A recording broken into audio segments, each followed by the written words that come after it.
Mbote Nabino, Bandeko Balandi, Bozali Ebele, na chaîne Nabino, 10e rue télévision, Bozolanda Biso, Ezabongo, émission École de Christ, le Kolaboebi, émission Oyo, Toyambel Rabino, serviteur de Dieu, ensemble, Nabango, Tomekaka MP, Ko Solola, Nao Etali, parole de Dieu, Ko Pesa, enseignement, Ko Lobela, Makamozo, Leka, na église, corps de Christ, et question, Bino, Boyeba, na ko tiré, leçon, P.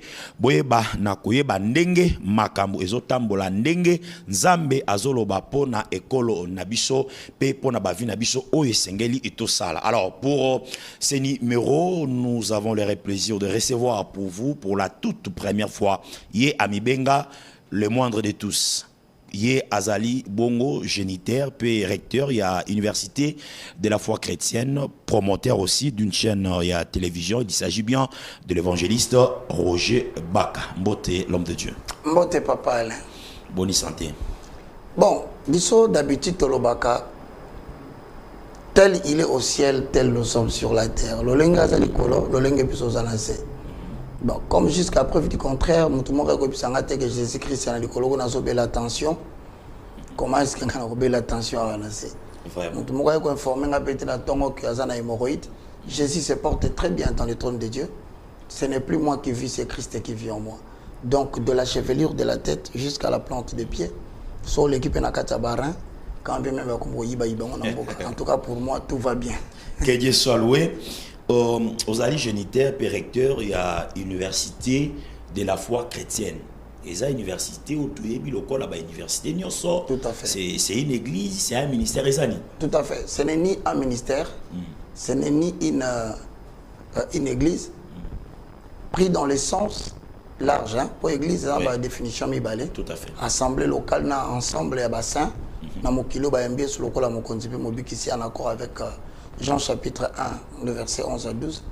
Nazo paraphrasé, à tous ceux qui l'ont reçu, à tous ceux qui croient en son nom, elle leur a donné le pouvoir de devenir enfants de Dieu. Donc, partout dans le monde, c'est pourquoi l'église universelle, corps de Christ. Mais Bissot Ozali, école. Une école d'instruction de fondement. Pourquoi? Parce que nous voulons permettre aux chrétiens à l'élo, comme je pourrais, pourquoi es-tu chrétien? Alors, si tu es chrétien, pourquoi, comment mon Christ, je crois que les chrétiens disent, on reçoit 10 réponses. Alors que la réponse est simple. Naza chrétien, tout simplement parce que Nzambe Mokazali Kolo, Akitaki Nase, Akufela Kinga, Apesinga programme, Apesinga mission, Apesinga rôle, moi, il faut jouer dans ma belle. Rôle wana na koki ko s'écarter ni à gauche ni à droite, il faut atteindre jusqu'au moindre détail. Or, maintenant, la plupart des chrétiens de Zanabango sont tenus pourquoi tu es chrétien, pourquoi tu n'es peut-être pas kimbangiste. C'est la question. Pourquoi vous êtes musulman? C'est parce que Moutunion, son religion, son kotaka. Faut que Moutunaye qu'il y a un savoir na katia religion. Bisobengango, les fondements. Maintenant, bateau, oui. Au permettre pour l'école, fondement, ils ont dit fait justificatif, il y a croyance. Il faut que pour nani nos commentaires et frères en Christ. Il faut une réponse valable. La réponse valable était, c'est-à-dire au côté de christianisme, mais aux vagabondés parce que au yébi fondamenté. Il y a un moment Psaume 11.3 à l'objet. Quand les fondements sont renversés, le juste que fera-t-il? Parce que au côté de christianisme, les fondements sont renversés. Fondement de Bengango, ce sont les faits justificatifs d'une croyance, c'est le point de départ d'un système. L'église catholique a un fondement. Kimbangisme a un fondement. De la même façon, catholique a un fondement. Il faut tout chrétien bailler bakake. Na katia christianisme, ils ont un fondement, ils ont 4. Il y a la découverte de ce que l'on est par rapport à Dieu. Il y a la découverte de ce que l'on a. Il y a mis ça tout, la pensée élevée à la hauteur de Jésus, finalement 4, la maîtrise du facteur temps. Parce qu'on a 4 cours où on en a commun. J'ai écrit 8 livres. Parce qu'on a 4 universités, méthode d'enseignement, et ça clair. Les églises te disent, mais ça les églises étaient offrant des athées. Après avoir causé formation, les écoles, l'université, Babimi va connaisseur de la Bible. En tout cas, nous sommes une église. Nous sommes un kimbangiste, nous sommes un cours. Et si bazoni. J'ai des musulmans italiens. Mais en tout cas, jusqu'à preuve du contraire. Nous tenons sur l'anda cour, nous avons dispensé. Jusque-là, vous n'avez pas une église non, locale non, où vous êtes berger. J'en aurais pas. Parce que nous avons bâti mon côté national à bâtir bâtiment, à Tiakombo et assemblée dénominationnelle, pas bien en église. Nulle part. Si vous allez dans Matthieu chapitre 28, le verset 18, nous avons lobby, on appelle ça Bible. Pourtant, nous avons douté que nous effacer ma cambo comme c'est référence. À lobby dans Matthieu 28 et 18. Allez partout dans le monde.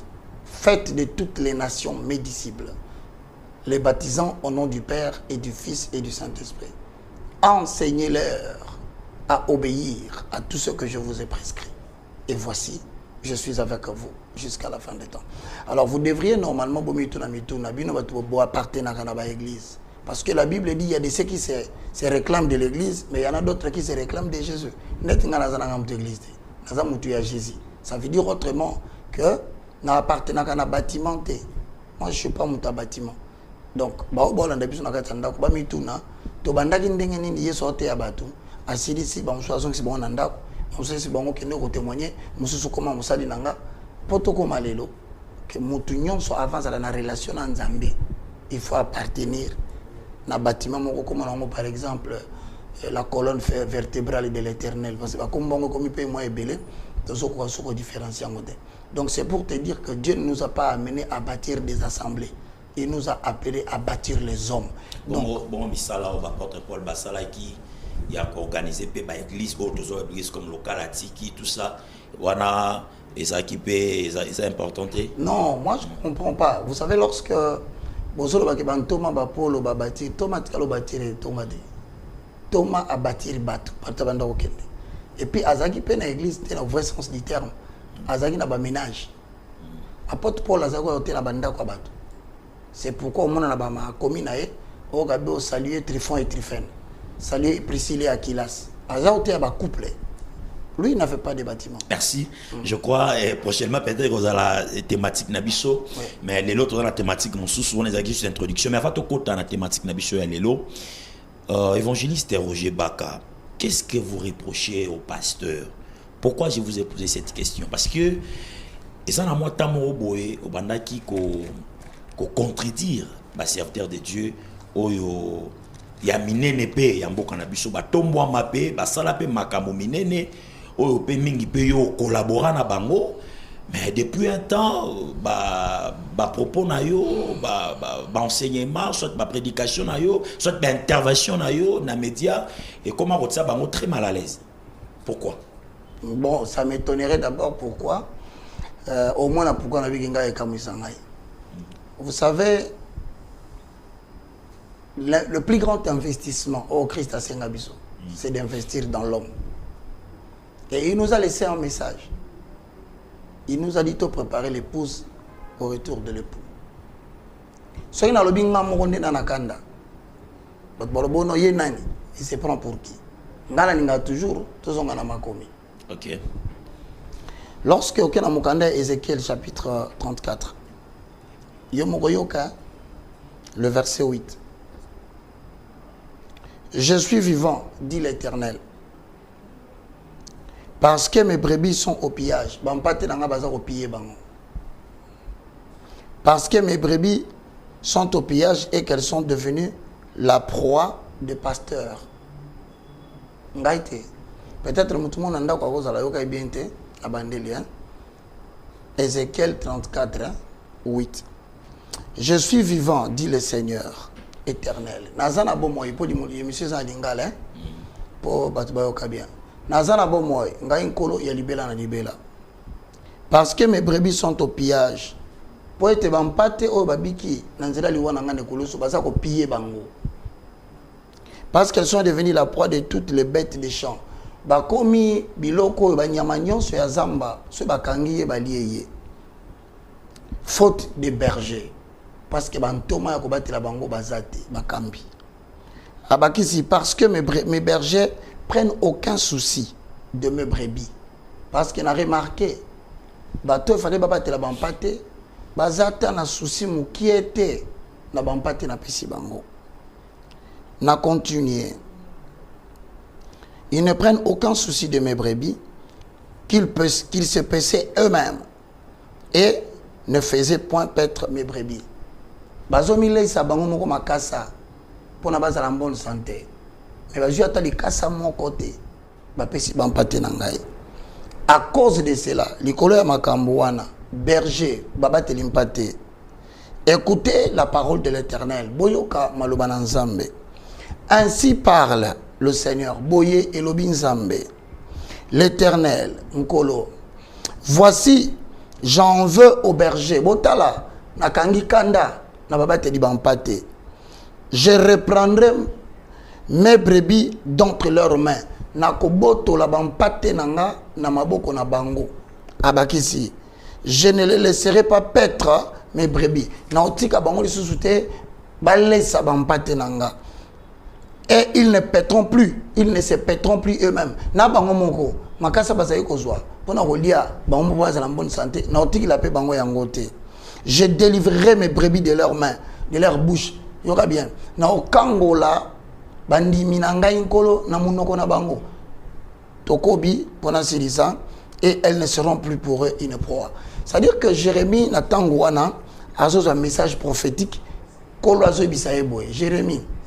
Na lobi na yo kende ko bisa ba pasteur na bino eza ne loko moko non sepela na ngote batiki yo ko petre ba mpate nanga. Mon frère, vous savez moko yo nous avons vu des choses hein. C'est-à-dire que tant que zo ba nanga yi ba pasteur ba zo sepela te verset oyo ya Ézéchiel ngam na komaki ngote. Déjà la tango ya Ézéchiel bazolo ba déjà que nzamba silikaki po ete ba pasteur baza komi leisa bango moko mais bazolo leisa ba mpate te. Vous savez, je vais vous dire quelque chose qui est très important. Peut-être que vous observez en côté de Kinshasa. Bon, mon avis est que pendant l'église de Réveil, tout ça, il y a une communauté. La communauté, je ne sais pas si vous vous rendez compte. Tout ça, il y a une communauté. Mais est-ce que vous avez une communauté pour tout comme un ministère? Vous remarquez que le pasteur Rignon soit comme 10e rue ministry. Il faut que vous sachiez la remarque. Parce que quand on a raté un proverbe 16-20, celui qui réfléchit sur les choses trouve le bonheur. Je vais te dire pourquoi tout le monde n'a pas communauté, pour tout comme un ministère. Communauté, c'est-à-dire que il y a un statut, il y a un règlement. Règlement, il y a ce qu'on appelle assemblée générale. Aucune décision ne peut se prendre. Aucune activité ne peut être entreprise. Et là, comme on côté dans quatre ecclésias, et que Salema, ce qu'Assemblée générale va valider sur la majorité des 3/4 pour pas valider le roi. Dans quatre il y a une communauté. On remarque encore que ce qui pasteur Moko Sali Mabe, communauté et Sangana, Mabe en Assemblée générale. Bah comment on a ce qui est infraction à Salisa Mounene, va voter à la majorité des 3/4, bah qu'on vende ça. Que tu sois. À la majorité des 3/4, bah qu'on suspendre la fonction pastorale na yo. À la majorité des 3/4, bah qu'on décide payer comme on est à l'okuta au vendre. Mais bon remarquer que bah tu vas comme ka ogoyoka Alain ministry, 10e rue ministry. Mais bon tu n'as pas pourquoi bah comme on l'a ba ministère? Parce que justement en matière de ministère, au comment la Bible lobby, il y a diversité de ministères, mais le même Seigneur. Et l'ingolo va que monto yazana katia ministère, azana monto ko sanctionné été parce que il est dans son ministère, dans la poursuite de sa propre vision. Donc yoko yate olobanaye pasteur talaboye, il faut vendre. C'est pour comment les jeunes gens ébélés va s'affranchir dans la communauté. L'objectif c'est quoi? L'objectif c'est que alingi a dépendre sous la sanction à montuté. Et ainsi donc, de constater ma cambouébélé na katamboka, babilo kolokola, anti-valeur côté na quatre églises, au comment on a béléma lokola, zela na tangelo bilo côté na quatre églises. Ce que na mukanda Osée, Osée chapitre 4, on remarque que makambo tobe tali solo awa. Il fallait que tout le matin l'obéisse. Autrement dit, on peut remarquer pourquoi on a écouté le mélango. On a le mélango parce que chaque activité, chaque profession, et ça éthique na yango basenga kabino. ils ont la déontologie na yango basenga yango. Alors Bible le bina biso même que bino batu bokomi ba fils de lumière. Bo tambola te lokola boza ko tambola autrefois lorsque vous étiez dans les ténèbres. Or le ténèbre c'est quoi? Bozala kiko ignorer makambo nzambe alingaka. Mais lelo boyebi makambo nzambe alingaka. Il est évident bon bando tambola ndenge nzambe alingaki. Mais ce n'est plus le cas.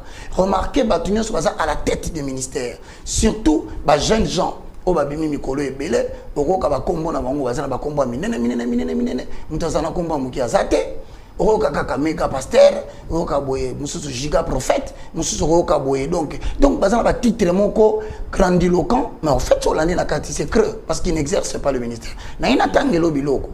Comment veux-tu que ngai na beta maboko ndenge mutu mwa maila loba il faut que jeunesse passe, il faut que jeunesse ne passe pas. Ce qui ne doit pas passer dans la jeunesse c'est la force. Mais ce qui doit passer dans la jeunesse, c'est l'enfantillage. Écoutez les paroles de l'Éternel, enfant d'Israël. Car l'Éternel est en procès avec les habitants du pays. Nzambe a intenté bien la justice, a fondé bien la justice dans les colokuna. Justice a fondé le batuanin. Parce qu'il n'y a point de vérité. Parce que de l'Odebar à Jérusalem. De la poussière à la gloire. Donnez afin que vous deveniez riches. Semez afin que vous prospériez. Donc, par mensonge, il y a un thème, comme on a dans l'église, au commun, nulle part on va parler de la vertu du travail. Parce que Dieu, d'abord par nature, a travaillé 6 jours, le 7e jour, il se reposa. Mais au moins, dans l'église, pour Moutou à atteindre le sommet, il y a paroxysme, il y a mon mokili. Il faut azombonaye bozunaye apese yango pa pasteur ainsi nzamba kopambolaye. Mais ce sont des mensonges, ce ne sont pas de vérité. Mais apparemment koyoka yokoloba parce qu'il y a un article opena moi temps pour batouper ba comprendre koyoka yokoloba c'est que ba pasteur assyrien ba pasteur oyo na logique oyo zoloba c'est que bazate to bazali mukie. Mon frère n'a cause à la sincère envers toi. Je crois que Nzambazana reste fidèle à Gardaka toujours. Pour qu'on prétendre jamais que la période mon Nzambe a gardé reste fidélité. Mais j'ai quand même le temps, il y a qu'on fréquenter ba pasteur au Arabango ba pasteur méga pasteur au bazana ba TV, ba public ba pasteur mineno bina ebité so yoba pasteur minene. Mais moi en tout cas au ba na TV mingi ba benga bonka ba pasteur minene. Ba bazana combo. Bazana combo. O ezala soko tangi église na bango. Voilà critère à mon nez pour baguer pasteur ba comédie quand pasteur comme comédien lorsque aventurier lorsque comme il y a église et comme il s'incarne na combo nae donc ba ya série bazapé on zamba na bandeli na ebisio que ba o baza série OK on minimiser on négligé parce que semble-t-il à une chaîne à télévision nous m'ont présenté ngaya na lingi to changer chapitre mais to changer sincèrement parlant au moins quand motu ni on to changer c'est que tout le monde nous sur réponse simplement ça veut dire ceci et ça na ba baza bien mais ba ebanité et ça pe na ba oyo baza bien mais baza l'église à minele est-ce que ba ebani ba baza na combo évangéliste Roger Bach et ça tana mo comme balé o ba ebani ba na combo oyo pokolo bageno te oyo atikali penza na nzela nzambe. Bon moi na ndambo nzamba salinga ngolo limbisanga na boyi nzamba ya kosilikela nga libanda na ba passer ba ebani en dignité 98 baza ba escroc baza ba aventurier 98 wow tozaka na donc il y en a 2% na lobi yango en connaissance de cause. Alors parmi les jeunes serviteurs au bazo bima au bazo mata tout ça bon moi je ne sais pas ba jeunes serviteurs en bazo mata. Moi, je m'occupe de mon message, je m'occupe des mathématiques, je m'occupe de ma mission. Lorsque je vois des antivaleurs, je dénonce à Kayango. Mais je évité aux jeunes serviteurs parce que, apparemment, jeunes par rapport à santé, je évité. Jeunes par rapport à âge. Par rapport à Bandaki, à Bandi, ministère Sika, soit Papa Koufaki, Yemtajur élève, tout ça, hein, bazo matabaza par rapport à âge pe mon côté. Non, papa basala papa Kelani, tout ça. Donc. Tout en reconnaissant que Tozana comme tu viens de le dire, va passer va tambola bien. Mais moi je crois que Olimbisanga, Nazarana ba doute mingi. Personnellement, ça n'engage que moi. avec ma preuve au toto mon na Congo dans un doute mingi que papa côté qui la moi dans ministère nga jusqu'à preuve du contraire na bao batikeli bango on doit convaincre ngazate. OK, azate. Surtout mes tamboleli, je ne dis pas par rapport à ma thé azoté à bateau doit mon bien. Par rapport à tamboleli parce que pour papa atikeli la moi dans l'église dans la nouvelle alliance. Et ça loité. Et ça peut être exception. OK. Parce que pour papa tiki la yo musala, il faut ça na mukanda otolbengango Actes des Apôtres chapitre 26 le verset 16. Oka kuna balobi nini? Et Actes des Apôtres chapitre 26 le verset 16 à 17. Lève-toi. Tiens-toi sur tes pieds. Car je te suis apparu pour t'établir ministre des choses que tu as vues et les choses pour lesquelles je t'apparaîtrai. Va du milieu de ces peuples vers qui je t'ai fait sortir, afin que tu leur fasses sortir des ténèbres à la lumière, de la puissance de Dieu, de la puissance de Satan à la puissance de Dieu. Limbisanga, on aura toujours le logo na lobby, na boye 26 et 16 effectivement. Il ngolo ba boye. So nzamba bengio. A opé ça une expérience personnelle. C'est pas partagé. Papa ko partager expérience sa vie en nzambe na mon année pas tiki l'église. Déjà c'est faux. Deuxième chose, à côté ça ce qu'on appelle un appel nominal. Talam trogo l'Abraham, ko la bengi na kombo na yebi c'est Abraham. Donc à juillet na kombo na ye, a bengi na kombo ya mwana na été. Pour moi na zo place. Deuxième chose qui justifie que c'est difficile. Troisième chose, c'est la spécificité du message. Au moins en colosso a bengi yo, a opé son message ya yo oyotea. Et ensuite la spécificité de la mission à réaliser. Ensuite, la spécificité de vers que Dieu t'envoie, qui aura un point de départ, c'est-à-dire ainsi dit l'Éternel et le point d'arrivée là où Dieu t'attend. Malheureusement, la Bible est sur 6. Comment papa a repéré ça moine? Merci. Évangéliste Roger Baka, toujours appelé téléspectateur qui est ami Moko, il y a Basala Nzambe, il y a le moindre de tous. Le moindre de tous. Bien. Surtout les plus petits. Tolingara émission on a banda yo possible Bible on a nda donc tozoloba yo pozotanga parce que les écoles tozoyo kola ensemble. Alors, tolobela répartance nationale. OK.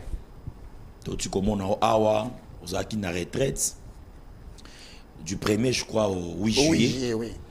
Répartance nationale et avant on a obimisa qui prophétie moroboye. Événement comme le 10 juillet. Non, le 10 juillet, c'est un jour de prière. Un jour de prière. Pour préparer, il y a un événement. Ok, événement comme Ezoya. Depuis le jour où tu as été au Zélon. Ah, ok. Si tu répartance nationale, et mon iselo, on a vision, on a aujourd'hui à mon égard. Nation, on a discours du chef de l'État. Ok. Je crois que, sincèrement parlant, depuis que la République démocratique du Congo est Congo, c'est quand même la toute première fois, tout le monde a président le début à mandat, il faut le reconnaître à sa juste valeur, à Télémana Stade, à Tanga, message au Nzambe qui Salomon, la deuxième apparition n'avait pas validé le mandat. Il ne faut pas oublier que Salomon, tant a bandi mandat, a bandi Tongela Nzambe Ndako. Il faut bien comprendre. Tant a bandi Tongela Nzambe Ndako, Nda Sengi Nzambe, na lingi o accompagné na mandat nangai. Parce que le gars accompagné dans la mandat je crois que c'est le discours que le chef de l'État avait prononcé. Tout le monde était content. Nako paraphrasant, ils avaient na 2 Chroniques, chapitre 7, le verset 14. Yoka. Si mon peuple sur qui est invoqué mon nom s'humilie, prie et cherche ma face, et s'il se détourne de ses mauvaises voies, je l'exaucerai de cieux, je lui pardonnerai son péché et je guérirai son pays. Il faut être bien clair. Et ça, il y a discours du chef de l'État à Lobaki. Certainement, le pasteur Bazalaki Wana. Il fallait que c'était des propos qui exigeaient une certaine continuité de l'action. Il ne fallait pas écatan. Il fallait que ça ait une classe de sacerdoce. Au bazanaye le conseiller président à niveau spiritualité. Fallait que le président Sali et Kokoma nul, caduc et sans effet, ce qui continuité, il y a déclaration en Ezate. Continuité zanini. Si mon peuple sur qui est invoqué mon nom, ce qui dit bota oyo, babel la rakombo nanga bami kitisi. faut dire que bato ba mikiti saki to gina na stade plusieurs fois to 50 ans de pardon to so sambela prix ko bondela c'est chaque fois ozo ka bazo benga bato ba na stade to bondela pour na mboka tout ça c'est bien bon.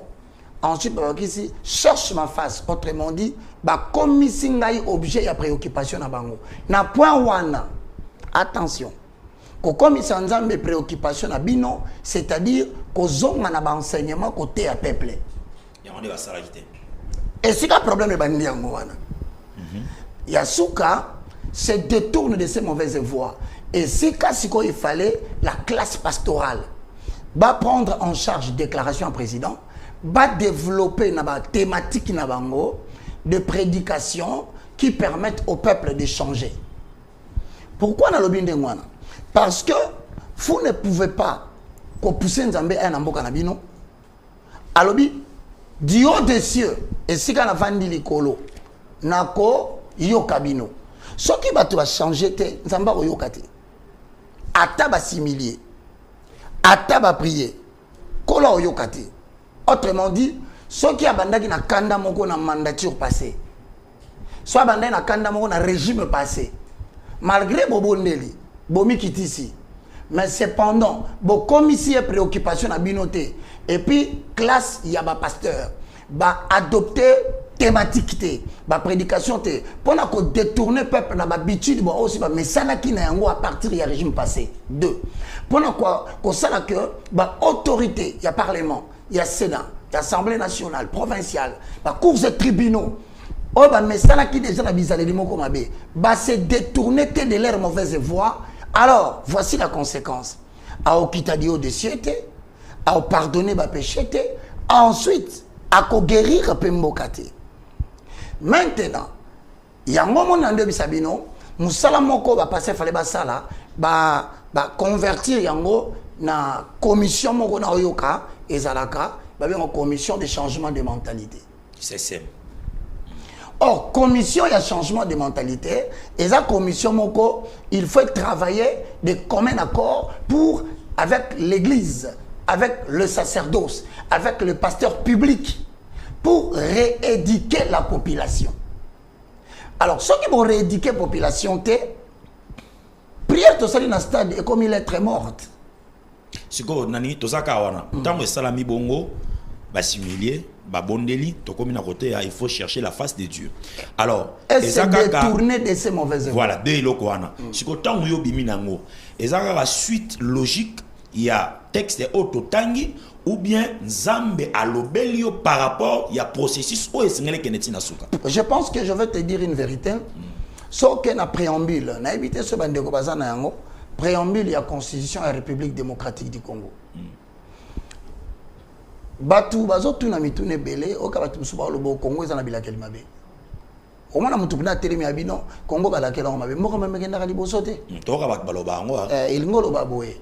Batu bazo prétendre, j'ai entendu moi, chacun doit apporter sa pierre. Na reconnaître à effort, il y a des politiciens. Oui, salami déjà. Ah oui, ils ont salima déjà. Okay. Parce que dire que le réseau salimaté, c'est être de mauvaise foi. Okay. Parce que quelqu'un qui a fréquenté l'école, quelqu'un qui a certainement participé dans ma cour, sauf qu'à suite d'une interrogation, c'est pas parce qu'il est bourrique. Il y a beaucoup de facteurs de cause à la Katia Makambouana.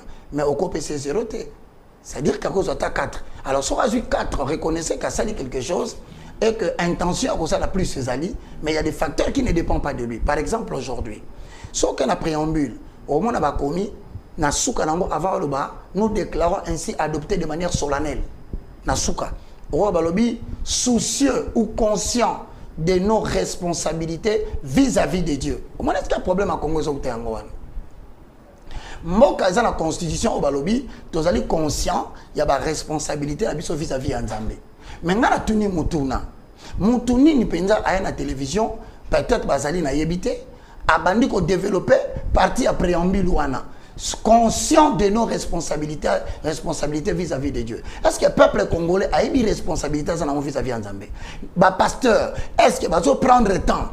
Il y a battu sur nos responsabilités vis-à-vis de Dieu. Peut-être la Moussabatebeli na Katsandako. Vous voyez que Israël tilelo a la responsabilité il y a protéger l'intégrité territoriale de mboka na ye tilelo. Quand tu as l'information là, on peut découvrir que ça ne fait pas une semaine ou 2 semaines, Israël a aussi bombardé Palestine. Tout simplement parce que Bazolinga ba yiba nambu ya mabele ba benyango Jérusalem est et sika kingdom ya David ezalaki. Donc c'est un devoir sacré. Tout Congolais a l'obligation de protéger la terre que Dieu lui a donnée. OK. Pardon. Pardon papa nangai. Landa bien mutu nozotuna il faut zana ba biyano. Parce que bato ba landa ndako bazo ba mingi ba okanisa ndeti kokendo ko bunda. Toko défendre l'intégrité territoriale, ils ont intérêt à président de la République. Ils ont intérêt à l'État, ils ont intérêt à Yé, ils ont intérêt à Yo Alain, ils ont intérêt à Congo Maniyonso. Mais le long à Congo, je te rassure, il suffit le caca na Mouchi Awa, il suffit le cana Kalembelembe, il suffit le cana Bandal, ou le cana Rompo Loputa, ou kende côté à Mangembo. Mais je te rassure, à partir de 14 h, entre âge à 18 ans, tina 45 ans, mais les jeunes gens bazo mela masanga lokola mboka eza na bitumba te. Mais les jeunes gens bazo sala ambiance nanya koyebisa bango que to boy bomela te. Êtes-vous conscient que babo teli bino parti ndambo ya est? Est-ce que na ko tuno likambo moko oyebisanga pendant que lelo hein bato bazo ba responsabilité pendant le baké nous avons des responsabilités vis-à-vis de Dieu pour la terre qu'il nous a donnée. Ya ngwana yo comprendre ce que responsabilité. La bando senga batuto se repentir. Voilà. Tozo tambola bien te. OK. Si qu'on a dit comme moi na bimise le moko ya grave. Oyebi que il fit un moment awa to travailler sérieusement sur loi Tiani. La loi de père et de mère. Oui, divisa qui classe politique. Divisa qui bangote, choka qui bangosuso. Parce qu'il y a un temps pour tout. Tant autocomi, il faut te protéger les acquis, il y a autre chose pour toi avancer. Et choka qui vous êtes pour cette proposition. Je te dis, mais pourquoi pas ne défendre en partout les gars. Mais est-ce qu'il y a un souci nangai? Chaque fois qu'il nous bon, nous devons tout l'andanga, la lingo quand même likambo, on va peut-être dans 1 minute. Tobundeli likambo ya la loi Tiani de père et de mère. Tobundi. Likambo comment il y a un niveau que biso ba mususu tobimisi na ba verset biblique pour nous défendre yango na ko lobate que batu ba yebi yango te mutien salanda ki. Mais pourquoi ba sala rabino toujours distraction à chaque fois que bolinga bolanda likambo moko ko ezo protéger avenir mboka na bino toko taka distraction. Bande ko ngai to telemela ki awa ba élection ngo ezoya ke mboka e ke na mboka mopaya te. Photo bimisa mutu mususu. Ce que ça Félix Tshisekedi te to bimisa congolais de père et de mère. Mais bolimbisanga to comme na niveau ni pour na loi wana. Ba kotisi biso premièrement la distraction ya marche. Ba bendi biso attention à ba marche populaire. Ba bendi biso na ba sitting.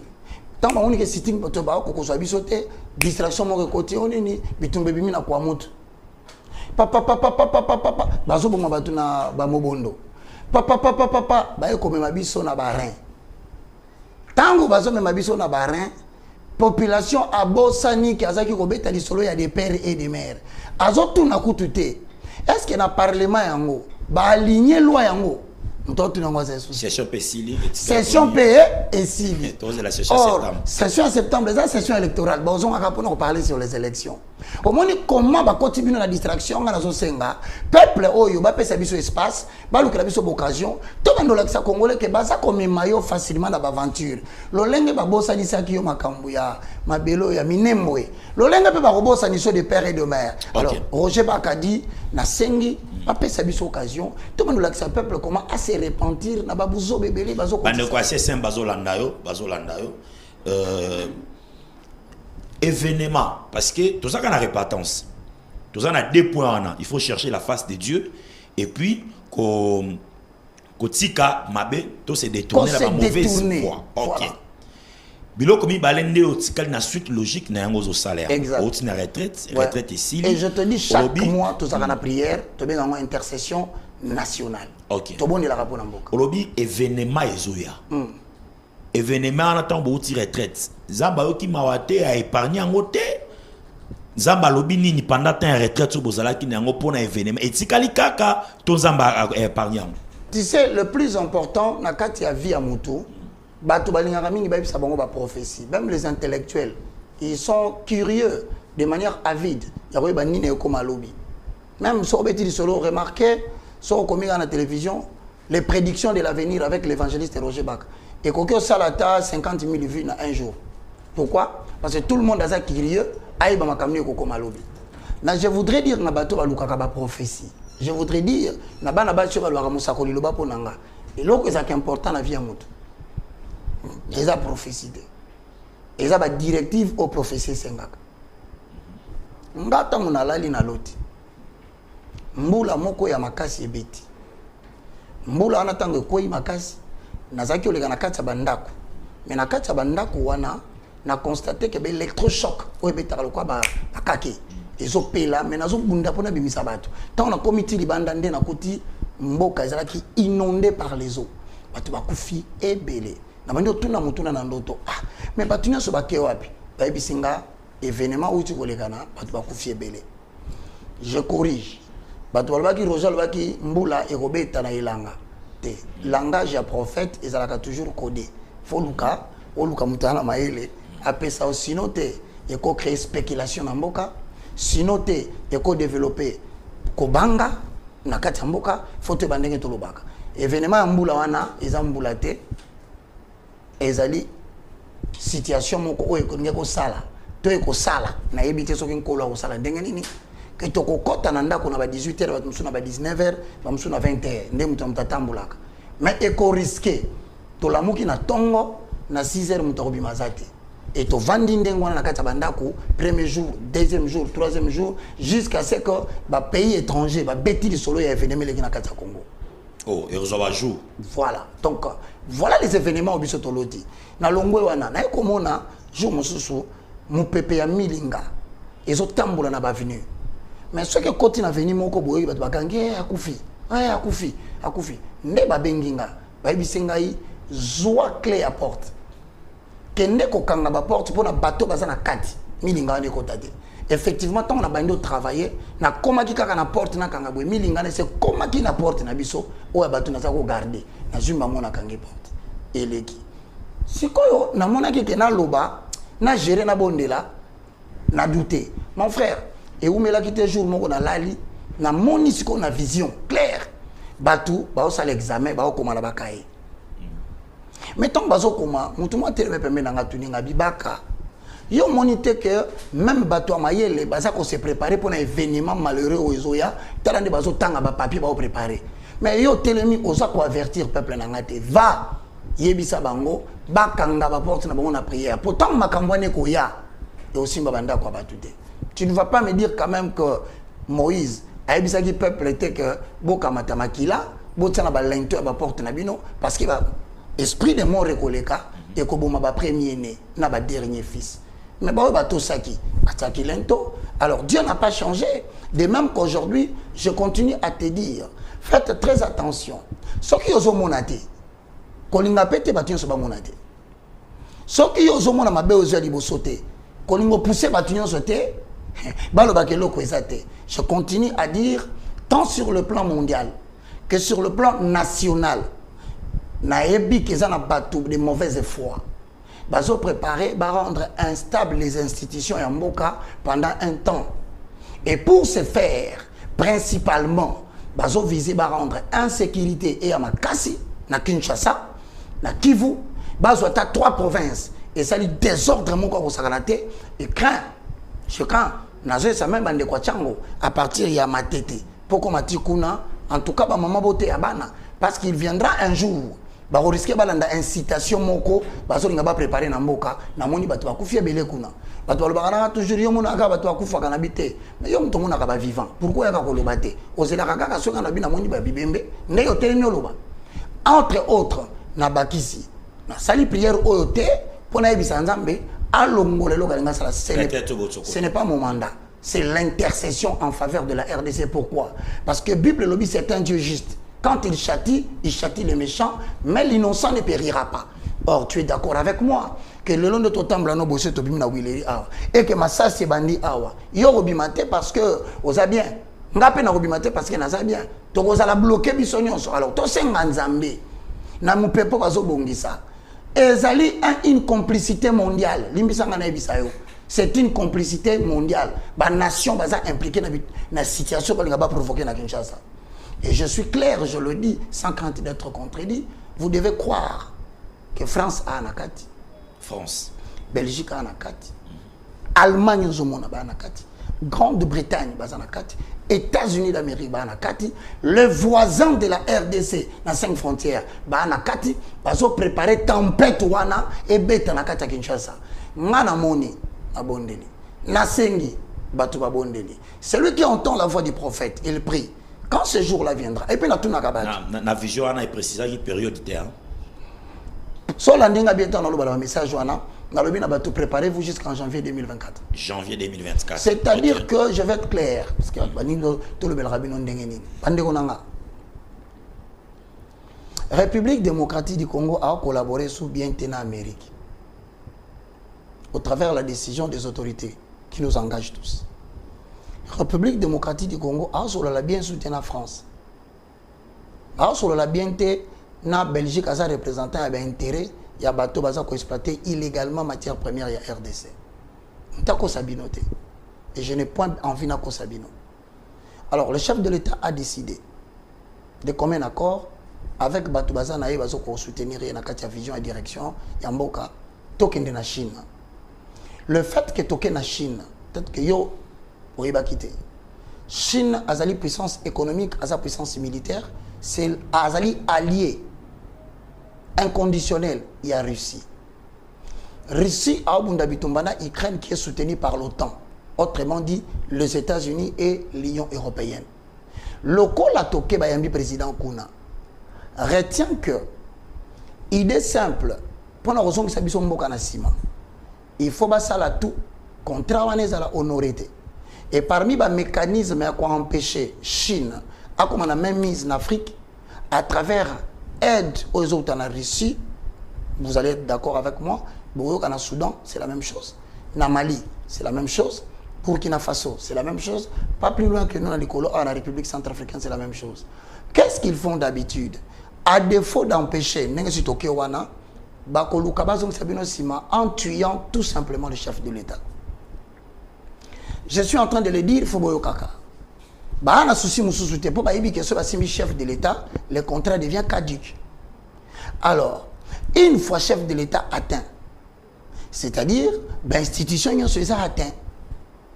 Il y a un autre senga batu bazana katia Congo, biso basai nanzambe, tobe takaka masolote batu ba koma na mbongo. Mais il faut conscientiser la population. Avant de comprendre que en jeu ils ont intérêt personnel la somme de nos intérêts personnels tout le moyen de protéger les institutions afin qu'un coup d'État n'émerge pas, que personne ne vous trompe. Nous sommes assis dans un pays où l'insécurité s'est développée par des gens. C'est une guerre parce que Bamoni Mutumoko a eu décision moko bakana quitté.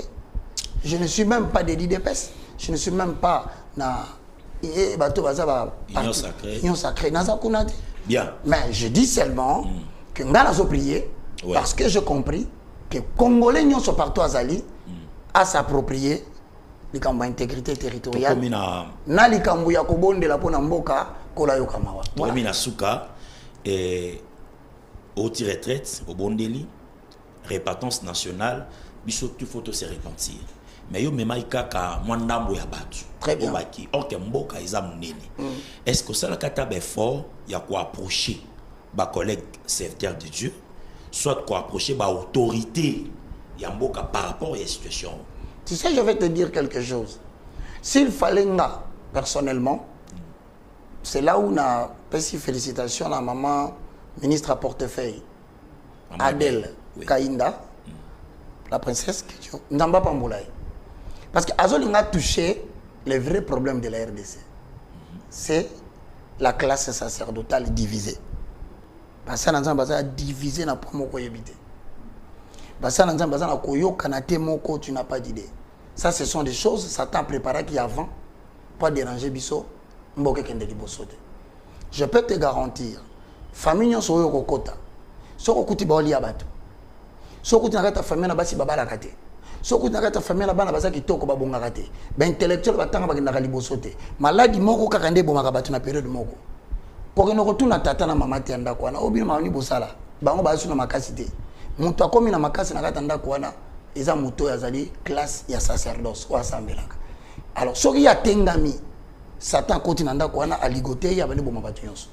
Yango nga na insistaka awa. Surtout nga mutu na pourquoi na mona ka bango te. Ndeko na ngai je peux te poser dilemme, hein? Nous sommes sur le dilemme. C'est entre nous. Hein? Au sali, effort ni nos sali pour inviter ngai. Au benga na WhatsApp. Frère Roger, na yambio, même na yambio. Tant na sisi na episode, nous avons un programme d'émission comme on dit Diorcab Patrick. Au solo li na ye, pour conclure. Azong c'est un message avant la na répondre yo, mais voici aujourd'hui je suis là.